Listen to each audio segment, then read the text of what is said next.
Esse é o canal Matemática no Ar e eu te ajudo a entender a matemática para resolver as questões dos concursos com sabedoria. O assunto de hoje é a resolução de problemas por meio de uma técnica chamada regra de 3. Finalizaremos com a resolução de duas questões, uma do Banrisul, da Cisgran Rio, e outra da Prefeitura de Campinas, da banca VUNESP.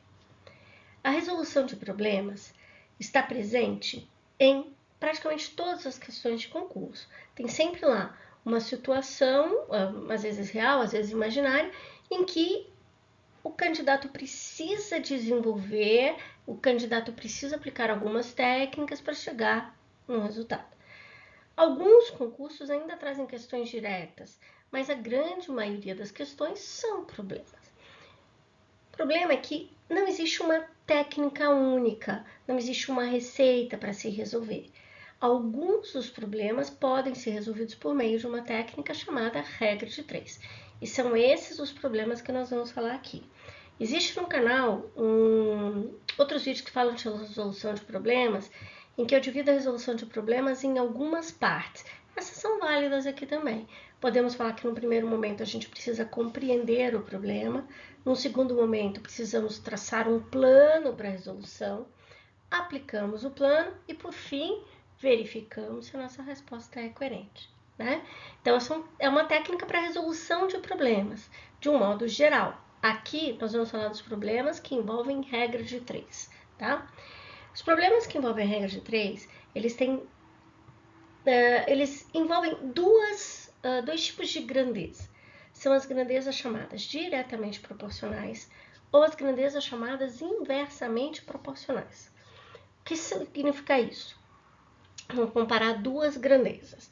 Vou comparar o preço da caixa de leite, é uma grandeza, com a quantidade de caixas de leite que eu vou comprar. Se eu compro uma caixa de leite, eu pago R$5. Se eu compro 2 caixas de leite, eu vou pagar R$10. Se eu compro 3 caixas de leite, eu vou pagar R$15.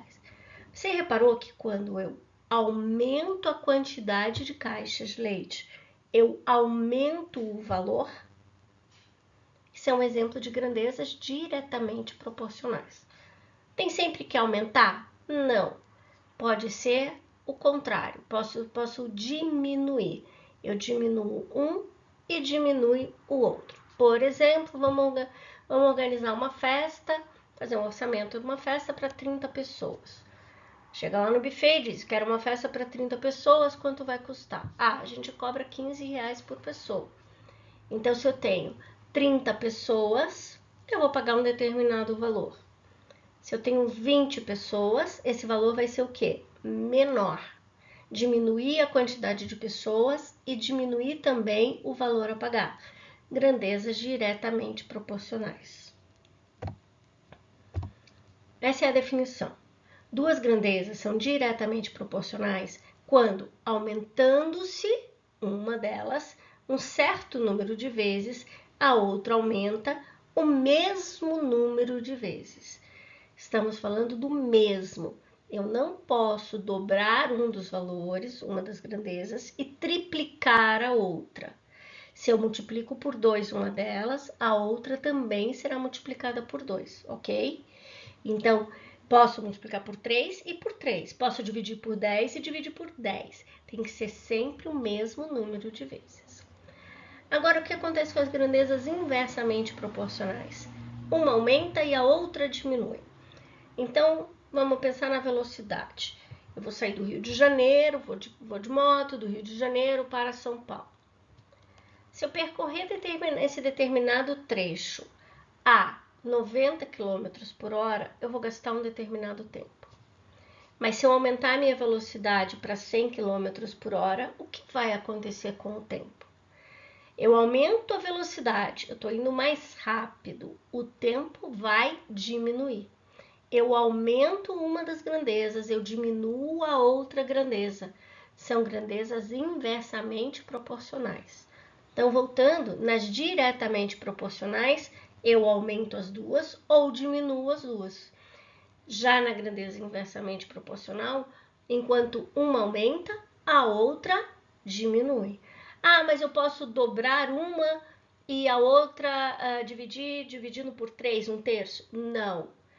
É dobro de um lado, metade da outra. É sempre ao contrário, tá? Multiplica por 2, divide por 2. A definição dela é a seguinte: duas grandezas são inversamente proporcionais quando aumentando-se ou diminuindo-se uma delas um certo número de vezes, a outra diminui o mesmo número de vezes. Então, se eu aumento, eu diminuo. Se eu diminuo a outra, eu aumento, mas o mesmo número de vezes. Tá? Tô falando isso para a gente retomar, né, o conceito das grandezas diretamente proporcional e inversamente proporcional.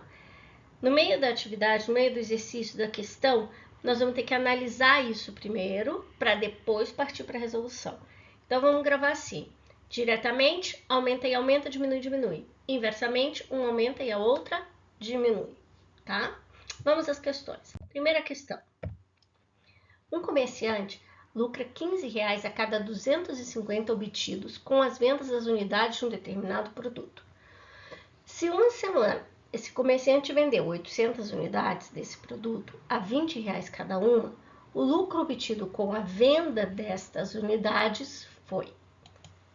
Bom, o enunciado está dizendo que ele lucra 15 a cada 250, que ele vendeu 800 unidades a R$20 cada uma e quer saber qual foi o lucro. O lucro é proporcional àquela primeira informação.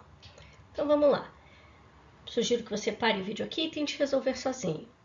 Se não conseguir, assiste um pouquinho da explicação e tenta continuar sozinho. Se ainda assim for difícil, assista a explicação até o final, mas não deixe de tentar reproduzir a resolução depois, tá? É importante que você tente resolver as questões sozinho. Então vamos lá, vamos ver como é que a gente pode resolver. Primeira informação importante ali é que o comerciante vendeu 800 unidades a R$20 cada. Isso significa que ele vendeu R$16.000. Então, ele sabe que ele lucra 15 a cada 250. Mas como ele vendeu R$16.000, qual é o lucro? Então, eu tenho duas grandezas, lucro e valor obtido. Se o lucro ele lucra 15 com 250. E a outra informação é essa que a gente acabou de obter, que ele teve o valor obtido com as vendas de R$16.000. E o lucro eu não sei qual é. Então, por isso eu coloquei um X, tá? Agora me diga, R$15 de lucro se ele vende 250. Se ele vendeu 16.000, o que vai acontecer com esse lucro? Vai aumentar ou vai diminuir? O lucro vai ser maior. Então, eu aumentei o lucro e aumentei também o valor obtido com as vendas. Grandezas diretamente proporcionais. Como as grandezas são diretamente proporcionais, nós vamos escrever o seguinte. 15 está para x, repare que eu só copiei ali a primeira coluna dessa tabelinha que eu tinha feito. 15 está para x, assim como 250 está para 16.000. Repare que eu apenas copiei, ela vem na ordem, mas é porque as grandezas são diretamente proporcionais. Se eu tivesse concluído que as grandezas eram inversamente proporcionais, eu ia escrever 16.000 sobre 250, ok? Falaremos sobre isso em outras oportunidades também. Agora, como é que eu resolvo isso? Você deve se lembrar das suas aulas de matemática que você multiplica cruzado. Então, fica assim, 250x é igual a 15 vezes 16.000. E agora basta fazer o cálculo do 15 vezes 16.000 e dividir por 250. Se preferir, em alguns casos é melhor dividir primeiro por 250 para facilitar o cálculo, para ser mais rápido, tá? Mas eu fiz aqui, ó, multipliquei 15 por 16.000 e dividi por 250. Então, o lucro obtido foi 960. Então, R$15 de lucro se vendesse 250. Como vendeu 16.000, o lucro é maior, 960. E vamos à segunda questão. Considere que, em média, 2 funcionários de um banco atendam 80 clientes em um período de 5 horas. O banco deseja montar uma equipe de funcionários para atender 500 clientes em no máximo 8 horas. Diante da média de atendimentos considerada e da intenção do banco, qual é o número mínimo de funcionários a serem utilizados na equipe? Vamos lá? Resolver sozinho. Se não der, assiste a explicação. Se mesmo assim for difícil, assiste tudo e depois tenta resolver. De acordo com o enunciado, eu tenho quantidade de funcionários, quantidade de clientes e o tempo. Então, é uma regra de 3 que a gente chama de composta, porque ela tem 3 grandezas. No exemplo anterior, eram 2 grandezas, era a regra de 3 simples. Aqui eu tenho 3, quantidade de funcionários, quantidade de clientes e o tempo. Com 2 funcionários, 80 clientes e eles demoram 5 horas. Com alguns funcionários, eu não sei quantos são, 500 clientes em 8 horas. Precisamos analisar se as grandezas são diretamente proporcionais ou inversamente proporcionais. Mas nós vamos comparar sempre com aquela grandeza que tem o x, tá? Então eu vou comparar quantidade de funcionários com quantidade de clientes, depois quantidade de funcionários com o tempo. Comparando primeiro quantidade de funcionários com quantidade de clientes. Tenho 2 funcionários trabalhando e eles atendem 80 clientes. Se eu quero atender 500 clientes, o que acontece com a quantidade de funcionários? Preciso ter mais gente. Se eu aumento a quantidade de funcionários e aumento a quantidade de clientes, grandezas diretamente proporcionais. Guarda essa informação. Agora vamos comparar quantidade de funcionários com o tempo. Eu tenho 2 funcionários que trabalham 5 horas. Se esses funcionários puderem trabalhar 8 horas, eu preciso de mais funcionários ou menos funcionários? Menos funcionários. Repare que eu diminuí funcionários, mas eu aumentei o tempo. São grandezas inversamente proporcionais. Então, na hora de copiar a informação lá para baixo, nós vamos inverter. Eu não vou escrever 5 para 8, vou escrever 8 para 5. Vamos lá. Então, eu vou copiar essas informações. Vou escrever assim, 2 está para x, assim como 80 está para 500, na mesma ordem, porque são grandezas diretamente proporcionais.